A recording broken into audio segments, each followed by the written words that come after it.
Every day is a great day to talk Sun Devil football.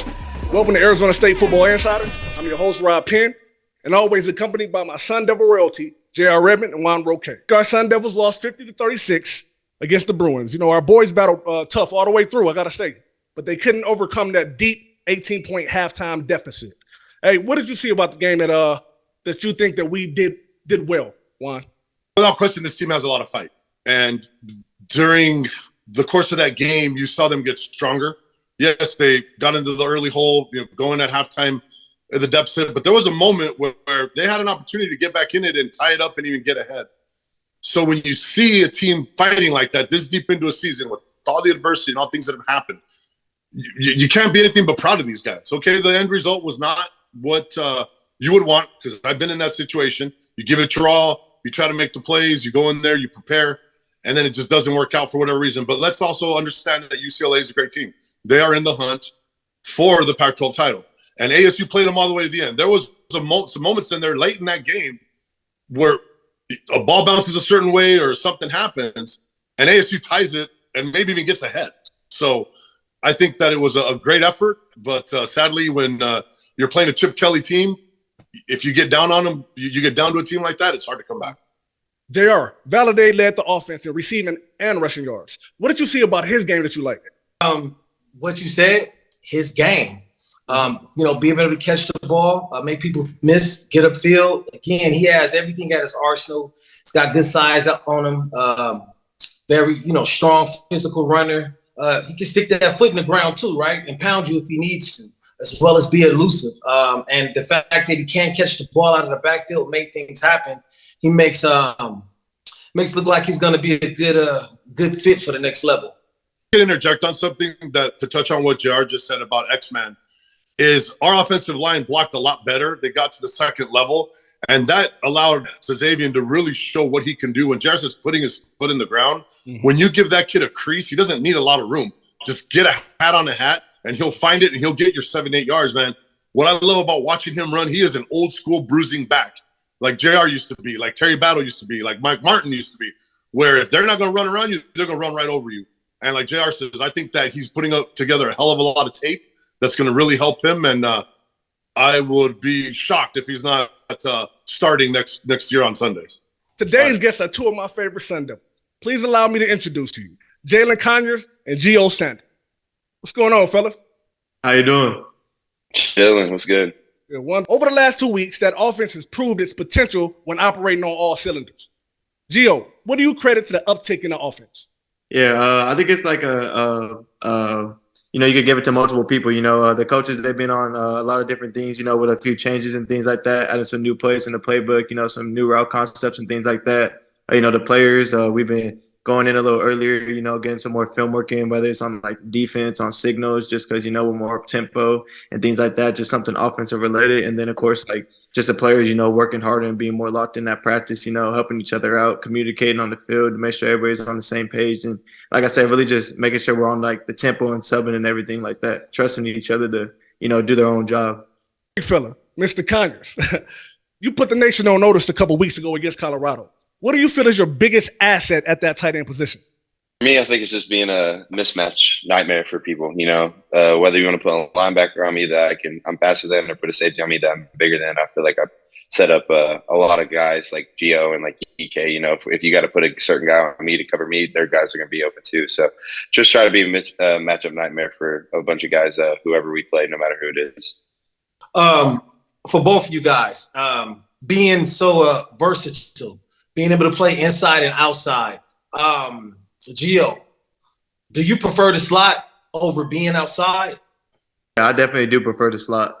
Me personally, I grew up being a receiver, so for me, being outside or inside is good for me. I'm not afraid to put my hand in the dirt, whatever I need to do to help the team win. But definitely like being outside and inside, be able to create matchups that I like and can win it against.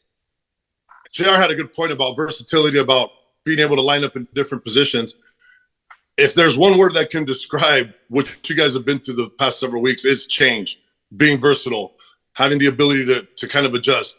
How important has that been for each of you? I'll start with you, Jalon, and then we'll get to you, Gio. For your ability to have to adapt, you have new quarterback, Coach Iguano calling plays, probably the playbook has maybe been adjusted. How are you able to kind of marry all those things as a player and get yourself mentally right to where you're succeeding and just showing what you're made of and having success on the field? For me, I mean, I think, again, when you think of college football now, I mean, it's just like a business. I mean, coaches are going to get fired, players are going to get hurt. You know, you just got to be ready to adjust and move on with whatever happens. And for me, coming from a different program to where I had to make a change, where I had to get ready for a new system, you know, it was kind of something I was kind of used to. And I think it's just about the team coming together and being able to execute. You know, it's about whether the team wants to buy into the process of being able to change and being able to adapt to the things that are going to happen. You know, no one's going to have a perfect season. No one's ever not going to get hurt or something like that. So you always got to be ready, and you always got to be ready for change. And you got to be really locked in. You got to be bought into the team. You got to be bought into the system. You got to be bought into the process and be able to work in order to deal with those changes. The team this year, I feel like we're super, you know, close together with each other and like a tight-knit team. So I feel like us being like, you know, a family and everything like that really helped us like absorb the change or however you want to say it. But on top of that, one of the homies today in our huddle, JC, he had brought up how, you know, change and things like this are just going to happen in life. Like it's part of a grown man's life. And like, regardless of whether you like it or not, like you need to keep going and like figure out a way to make it work. Cause I mean, if you can't really adapt and change in life, you're not really going to be too successful. Cause constantly, like with like, no matter if it's football or if it's just regular life, like everything is adapting and revolving. So it's like, you really just got to stay on your toes and keep going. Like I said, this season has been full of up and downs, you know, emotionally. You know, it's pretty much an emotional roller coaster, you know, and that's a great thing, especially for a kid to experience this. What do you think the moral of this season would be? And how would you be able to carry that throughout life? I think one of the morals of the story, like how we were just talking about, it literally could just be like how you react under pressure, you know, just kind of just like how I said before, you know, everything's going to change in life. So really, like if you're working your job and like you have a change in your manager or you get promoted to a different role or something like that, you know, like you got to be able to adapt to it and produce results quick. Because if you don't produce results, you know, you could lose your job or anything like that, like sudden change in family or in relationships or really just anything in life. So I think one of the moral of the stories would just be like how you handle and react to adversity.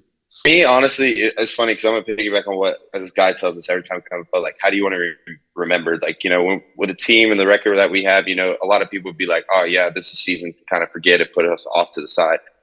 But for me, I feel like this is one of the closest teams, one of the, not really the record shows it, but one of the best teams I've ever been on. You know, obviously we play some good teams and we've had our struggles and coaches getting fired, stuff like that. But like, I feel like we fought a lot and we have 3 games left, and that's kind of been our mentality. We have 3 games to show what we got.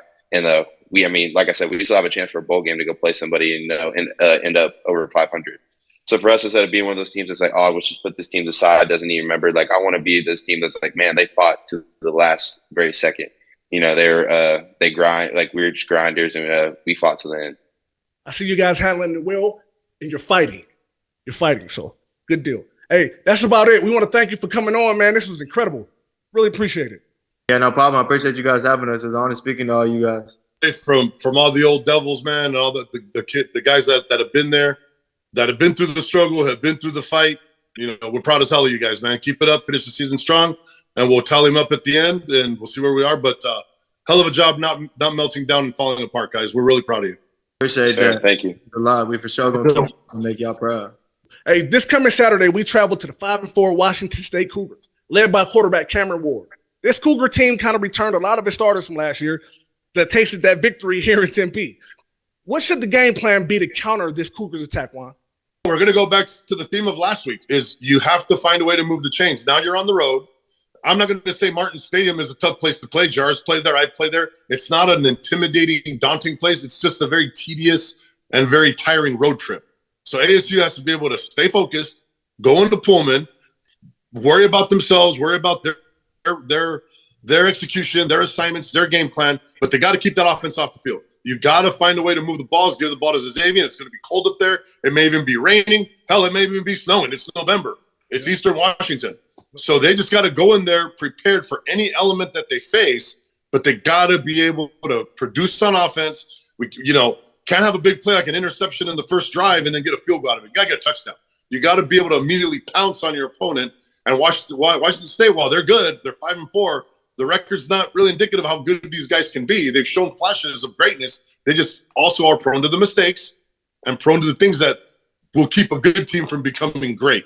ASU has to capitalize on that on defense when they do have a moment, force turnovers, but most importantly, this game is on the offense. Cesavian, Ngata, Bourget, Sanders, Conyers, these guys all got to find a way to produce and contribute. So last week, Washington State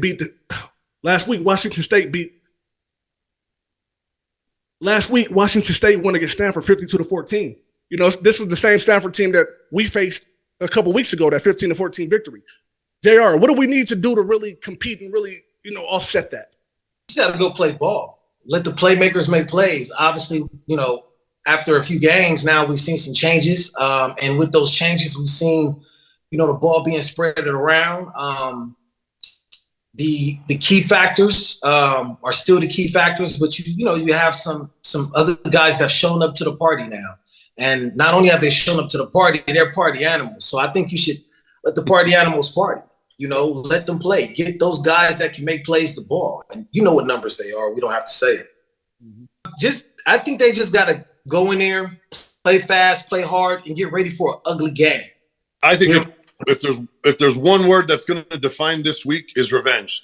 Last year we had the 25th anniversary of the 96 team. JR was there. A lot of the guys were there. And Washington State walked into Sun Devil Stadium and slapped our team right in the mouth and ran up the score and blew them out. It was a very embarrassing loss for the Sun Devils. Probably one of the most embarrassing losses of Herm's career while he was in Tempe. That has to be on these kids' minds, the guys that were there. Now, if it's me, to have the mentality to go into Pullman and return the favor. And like JR says, let your playmakers make plays, have a nasty mindset. This is a winnable game. These guys can be beat them at home, get on the bus, get your butts home, and let's see how the rest of the season plays out. But they got to be in that revenge mode and go up there with a chip on their shoulders, knowing that no one's going to give them a chance to win. They're going to be underdogs again, but this is a winnable game, and they got to go win it. Well, that's all. Thank you for tuning in to Arizona State Football Insider. See you next week.